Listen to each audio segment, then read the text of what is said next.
Entonces, básicamente, efectivamente son olvidadas y la fortuna de que son olvidadas es porque son devastadoras y son infrecuentes, pero tenemos que saber básicamente que existen porque se nos han pasado por muchos años y cuando los casos están presentes pues son dramáticos.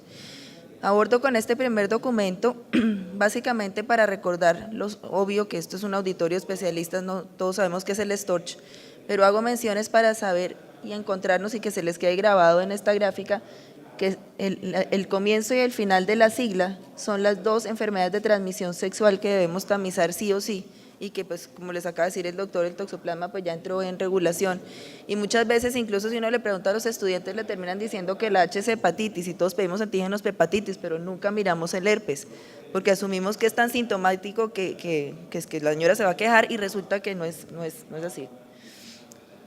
Miren cómo en esta gráfica, que es estadística del Ministerio de Salud, nosotros tenemos en nuestra edad de pacientes, precisamente que manejamos en edad fértil, el pico de las enfermedades. Todas son enfermedades de transmisión sexual de todas, ahí incluyeron todas las ETS, pero es el pico de las pacientes que tenemos que manejar en embarazo y por eso es importante saber de esto.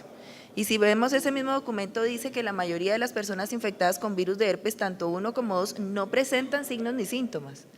Y este es el problema, pues que hay mucha gente asintomática y que cuando vamos a ver las complicaciones el pediatra tampoco sabe, porque obviamente uno lo primero que pregunta es, ¿usted ha tenido eso? Y nadie le da razón, y la misma señora ni sabe, y si presentan signos pues son muy mínimos.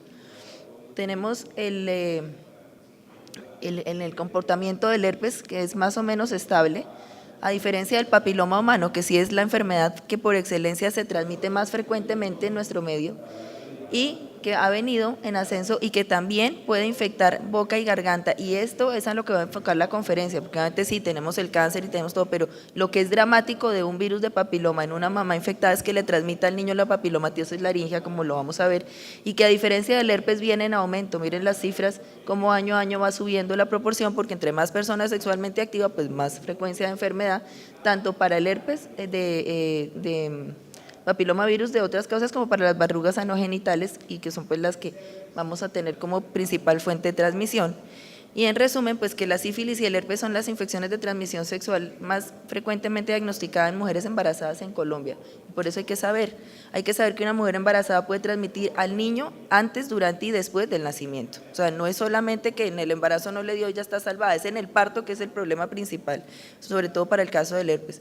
Y ciertas como la sífilis atraviesan placenta, pero otras como la gonorrea, la clamidia, la hepatitis y el herpes pueden ser transmitidas al bebé al momento del nacimiento en la vía del parto. Entre los efectos dañinos que pueden las ITS causar a los bebés se incluye mortinato, le murió el niño y se acabó el embarazo, sobre todo yo que manejo pacientes de in vitro y de fertilidad asistida, lo que vale para que uno al final del tema simplemente por no detectarse la infección se lo haga perder. Bajo peso al nacer, conjuntivitis, neumonía, septicemia, etcétera, es lo que vamos a ver. Entonces vamos a empezar con herpes. Tenemos entonces que el herpes es básicamente un virus patógeno de tipo DNA de la familia Herpes viridae y causa, como diagnóstico se puede ver porque causa cuerpos de inclusión intranuclear en las células que se llaman gigantes multinucleadas. Esto es lo que se hace como diagnóstico en el cultivo, y es una enfermedad de transmisión sexual, como ya lo mencionamos. Existen los dos tipos, el herpes tipo 1 que produce el 90% de las lesiones orales y el 2 que produce el 90% de las genitales, pero tanto uno como el otro pueden producir hasta 10% de la lesión contraria. Y eso es importante, no se puede decir que simplemente porque es en la boca, seguramente que es tipo 1, puede ser tipo 2 también. Los factores de riesgo en embarazo. A nivel de embarazo tenemos una mamá inmunocomprometida y todos sabemos que el embarazo per se es una enfermedad que inmunocompromete la mamá, no es una enfermedad, es una condición, no es una enfermedad, pero el inmunocompromiso está dado de base. Antecedente o presencia de otras enfermedades de transmisión sexual, múltiples parejas, práctica de sexo no seguro, y para el caso del neonato, una primoinfección en el embarazo, eso es lo que es grave, estatus de anticuerpos que vamos a ver que con la pareja pueden ser discordantes, la edad gestacional al momento del diagnóstico es más grave si le da durante el embarazo y se lo transmite por la placenta, que también puede pasar, lesiones activas en tracto genital al momento del parto vaginal, ruptura prematura de membranas, porque las membranas finalmente se pierde esa barrera de protección del bebé. Entonces una paciente, por ejemplo, con lesiones activas van a ver, no se debe hacer una amniotomía y no se debe llevar un trabajo de parto convencional. Y obviamente que si tenemos la sospecha, la duda o el antecedente, no hagamos procedimientos obstétricos invasivos, amniotomía, instrumentación. En la epidemiología tenemos que son 4 mujeres por cada hombre que se infecta. Del 20 al 30% de las embarazadas tienen tipo 2 IgG para tipo 2 positivo. Eso quiere decir que es una paciente con infección latente, o sea, ya empezó el embarazo, ya la tiene, eso puede producirle lesiones intermitentes en mucosa vaginal, que están pendientes. 15 a 25% tienen estatus discordante con sus parejas en el embarazo. 2 a 4% de las embarazadas son IgG negativos, o sea, son las más peligrosas, igual que el toxoplasma, porque pueden seroconvertir en el embarazo y es de las que hay que tener más cuidado. Y volverse IgM positivas, y el 90% son asintomáticas, por eso es que no se diagnostican, no presentan síntomas. Pero miren lo dramático que puede ser. Afortunadamente solamente 0,1 a 1% de estas lesiones tienen lesiones activas en los genitales al momento del parto, y el parto vaginal con lesiones recurrentes solamente se va a asociar de 0 a 3% de virus neonatal, de herpes neonatal, que es pues lo que es la condición más seria. De todas maneras uno dice, bueno, pues 0,3 no es nada, es descartable, pero pongámonos a pensar que el 1% sea el bebé de uno, y con eso es suficiente para uno tomar conciencia de que esto hay que hacerle un manejo diferente. De ese herpes neonatal hay muchas otras diagnósticos diferenciales que pues no me voy a detener en esto, pero es para que sepan que no siempre que uno ve un niño brotado de una vez le debe achacar el diagnóstico de herpes, hay que pues, buscar a los especialistas, en este caso dermatólogos y pediatras, para que nos ayuden a ver si efectivamente sí es. Generalmente sí tienen un rash que más o menos se detecta los siguientes 10 días después de nacido el niño y que generalmente pues va en asocio con el episodio del parto. 70% de las pacientes con primoinfección son asintomáticas, 30% de las pacientes tienen lesiones mínimas, pero también puede haber una infección diseminada en la mamá, y esto pues obviamente si ya es con dolor, disuria, adenopatías, fiebre, esto pues esta es la menos problemática porque es obvio, la señora se queja y uno ya sabe que la tiene y entonces ya uno toma las medidas. El problema son estas, que no se ven y que no, pues uno de mujer sabe que uno mismo no se puede ver. ¿Cuántas señoras le dicen es que siento? Porque es que nosotras no nos vemos, es más complicada el diagnóstico, aún la misma paciente. Entonces, la clasificación de esta enfermedad tiene varias formas de presentación. La primoinfección, que es el primer episodio con virus confirmado, o sea, la señora que no tenía anticuerpos previos y le da en el embarazo. 2 a 4% ocurre durante el embarazo, pero solamente 30% de estas señoras hacen síntomas. 50% cuando ya presentó, digamos, la lesión y uno se dio cuenta que la tenía, hay que estar pendiente porque en los siguientes 6 meses ella va a estar haciendo recurrencia de la enfermedad.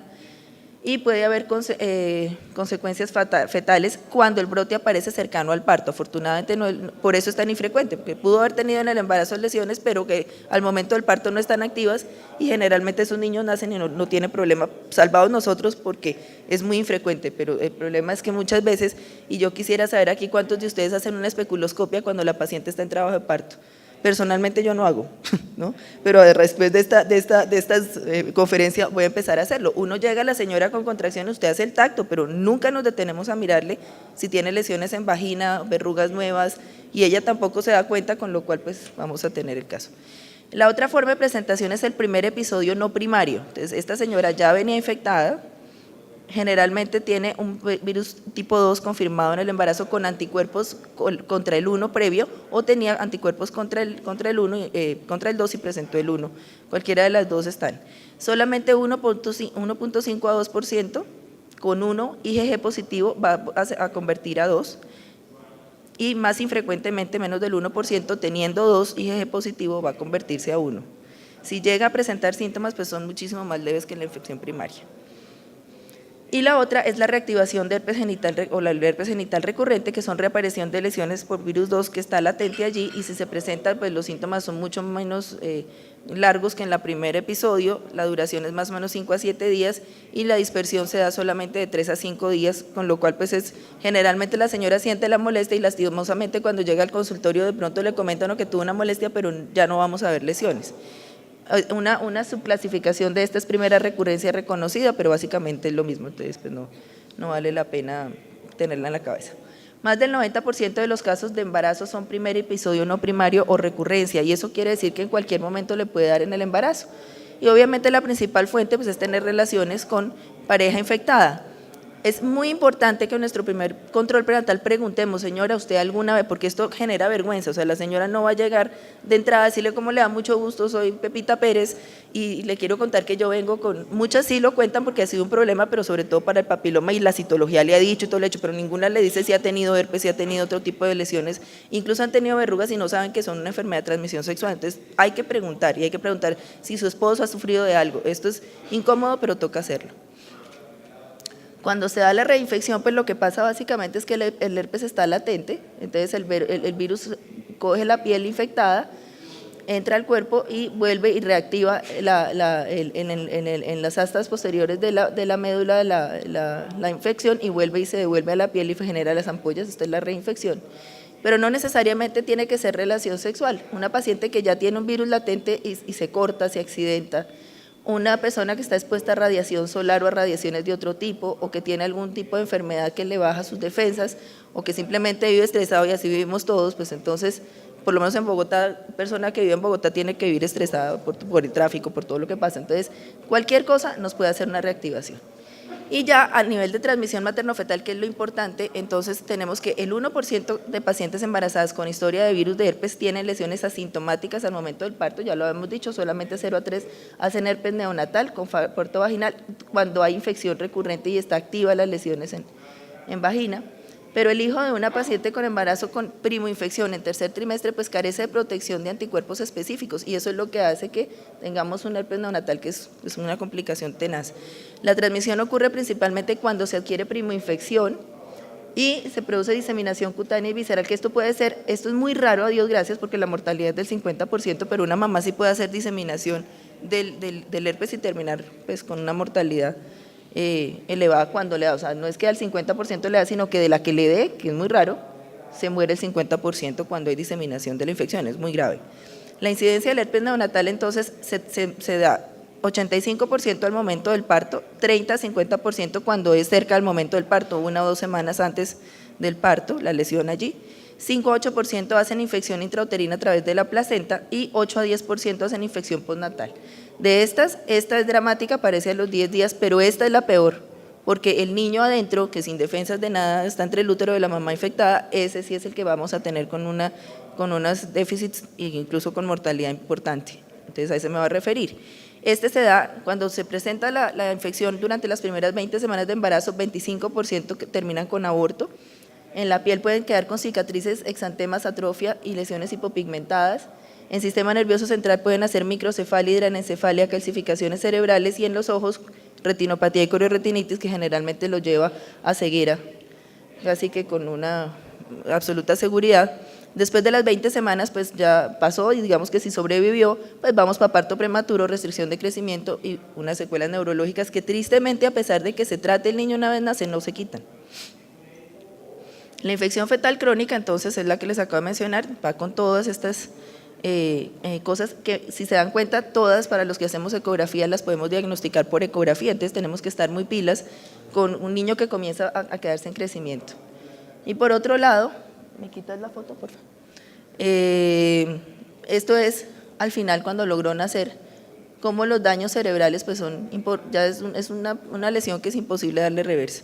El niño queda con letargia, irritabilidad, espasticidad, extremidades flejadas, y de estos 30% muere, 40% termina con daño neurológico y a pesar de terapia antiviral no lo vamos a poder salvar. La incidencia global de la infección afortunadamente solamente es de 1 a 3.000 a 1 a 20.000 nacidos vivos, es más frecuente que sea de niños que decidieron partos pretérmino, 75% son por virus 2 y 25% por virus 1, 70% de los hijos de madres infectadas son asintomáticos, 50% tienen diseminación de la infección y esta condición clínica tiene 3 formas de presentación. El herpes diseminado, que es generalmente mortal, la encefalitis herpética, estos dos son 30-40% de mortalidad, y la infección localizada en piel, ojo y boca. Al manejo entonces, ¿qué le hacemos? La evolución de la enfermedad pues, es similar a la de la paciente no embarazada, pero lo importante es esto. O sea, si uno no empieza por preguntar, pues nunca lo va a diagnosticar y menos pues cosas como por ejemplo la que nos dice ahorita el doctor, o señora, no tome agua, no, este tipo de cosas, por favor no tenga relaciones si tiene sospecha de infección, esté revisándose. En las consultas, la desgracia de nuestro sistema de salud ahorita es que no tenemos tiempo para revisar a las pacientes. Entonces, si la señora me va ni se queje ni de flujo ni de nada y de una vez le da miedo a la barriga, le pesa, no, hay que detenerse. Si la señora se queja de un flujo, oiga, póngale un espéculo y mire a ver qué le pasa, oiga, me está picando, me ardió, siempre mirar, que es la única forma de hacer el diagnóstico. Prevención y control, abstinencia sexual con la pareja infectada, uso de preservativo, y es importante esto y yo se lo mando casi que por regla general, señora, sí puede tener relaciones embarazadas, pero trate de ponerle un condón por muchas razones, ustedes no me van a detener a decirles por qué se lo deben poner, se lo deben poner. Y se ha propuesto tamizaje universal, pero como vamos a ver, pues no es una cosa costo efectiva y no es tampoco pues, digamos, lo que hay que hacer. Evitar el parto vaginal con infección activa si es lesión sospechosa al momento del parto, realizar cesárea. Y 46% de estas pacientes positivizan la PCR específica para el virus. Entonces es importante porque sin lesiones uno sí le puede detectar el virus en la secreción vaginal. Clínicamente no es posible saber si hay virus en las secreciones, entonces nos tocaría con PCR. No hacer instrumentación al momento del parto, ni poner electrodos en cuero cabelludo, ni hacer amniotomía. Prevenir la infección neonatal es crítico porque el tratamiento neonatal no evita las secuelas, ya lo dijimos, pero lo repito que no se les olvide. Tamizaje, entonces, ¿qué es lo que pasa? El tamizaje universal se ha propuesto, pero no disminuye la infección al término. No hay intervención segura y efectiva para evitar la transmisión neonatal, por lo cual pues es una cosa que no va a ser fácil que no la prueben. Pero lo que sí hay que hacerle serología es a la paciente que que esté asintomática pero que tengan parejas positivas, ¿sí? O que tenga obviamente un VIH positivo o tenga antecedente de cualquier infección de transmisión sexual previa. Todas las pacientes embarazadas deben ser interrogadas sobre la historia de lesiones herpéticas y examinadas al momento del parto, y esto creo que es el mayor aporte de la conferencia y lo que casi ninguno tenemos tiempo de hacer. Por favor, empecemos a sensibilizarnos en este pedacito. Si hacemos la tamización, entonces la serología del ojalá idealmente sea antes de la semana 18 y tendríamos que tener IgG e IgM contra 1 y 2, esto para la señora que dijo que sí había tenido lesiones previas o tiene el conocimiento. Cuando la paciente es seronegativa, pero la pareja es 1 positivo, hay que evitar contacto orogenital, condón, abstinencia y terapia supresora a la pareja. Si la paciente es positiva para el 1, la pareja es positiva para el 2, esto es lo que se llama pareja discordante, también condón, abstinencia y terapia supresora a la pareja. Cuando la paciente es positiva para el 2, educación, obviamente, de nuevo supresión, incluso a la mamá, y evitar procedimientos invasivos durante el parto. Básicamente, condón y abstinencia, pues abstinencia lo que se pueda y condón cuando quieran estar juntos, pero es una cosa que debiéramos incluso para otro tipo de enfermedades recomendar. La confirmación con laboratorio se hace mediante cultivo del virus o de PCR en las lesiones genitales, que debe hacerse dentro de 48 a 72 horas después de la aparición de la lesión. Se utiliza el test de Sank, no es tinción como tal, sino es el test de Sank, que es raspar las lesiones, y nos van a encontrar células multinucleadas como la que se ve aquí. Debe solicitar tipificación específica para saber qué tipo de herpes fue. Sospecha de nueva infección y cultivo negativo para el virus, deben entonces, si está uno muy creyente de que hicieron la lesión, solicite otra vez anticuerpos a las 6 semanas para ver si sí tenía la infección o no. Y en la terapia antiviral simplemente pues tenemos el aciclovir, estos son los mecanismos de acción, no me voy a tener en esto, y el valaciclovir. De los dos pues el valaciclovir tiene mucho menos efectos colaterales y una prodroga del aciclovir, cualquiera de los dos le sirve.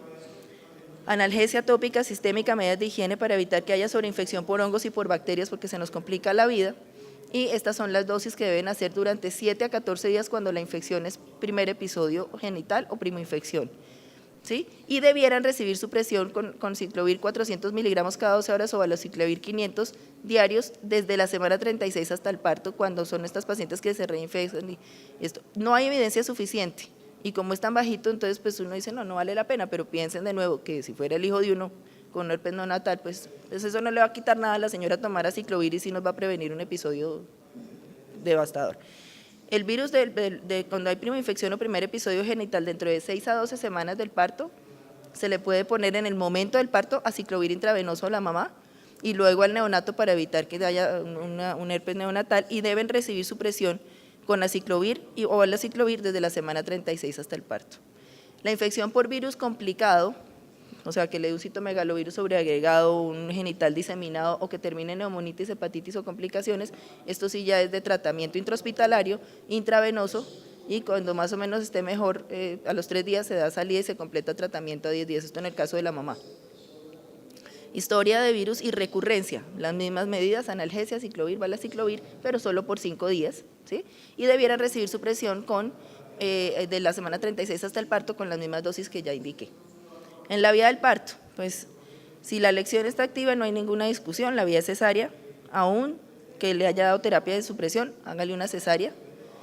Cuando el herpes es recurrente y está controlado, pues no necesariamente requiere una cesárea, eso ya se lo deja uno a criterio médico, pero pues por lo menos revisemos que no haya lesiones activas, pues para que no nos quede la conciencia de que no lo hicimos.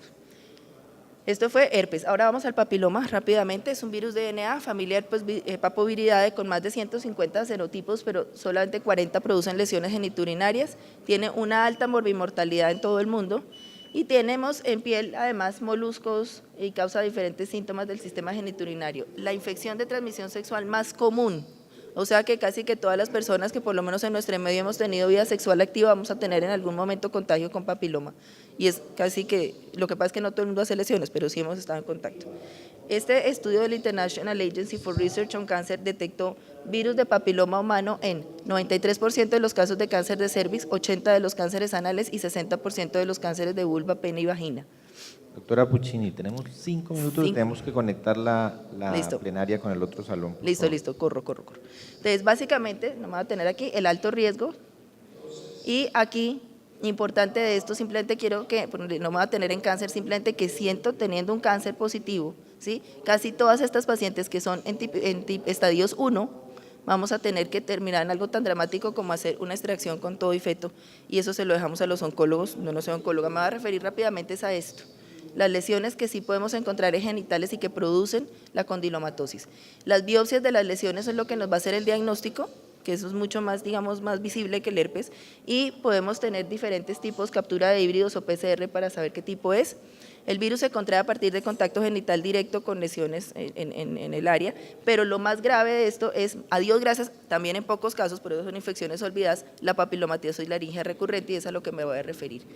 Estos son lesiones tumorales benignas producidas por infección de VPH, predominantemente en laringe, en algunos casos son agresivas es que hay niños hasta con 19 cirugías para poder respirar. En Estados Unidos la incidencia es entre 1,7 a 4,3 por 100.000 y los picos de incidencia se dan en menores de 5 años y luego a los 20 o a 30 años. Hay dos formas, la recurrente juvenil y la tardía. La que afecta a los niños es la recurrente juvenil y en algunos casos pueden tener transformación maligna hacia carcinoma escamoso que va del 3 al 20% según las diferentes series. Inicia antes de los 18 años, el pico es en menores de 5 años y la incidencia es baja pero con una alta morbilidad.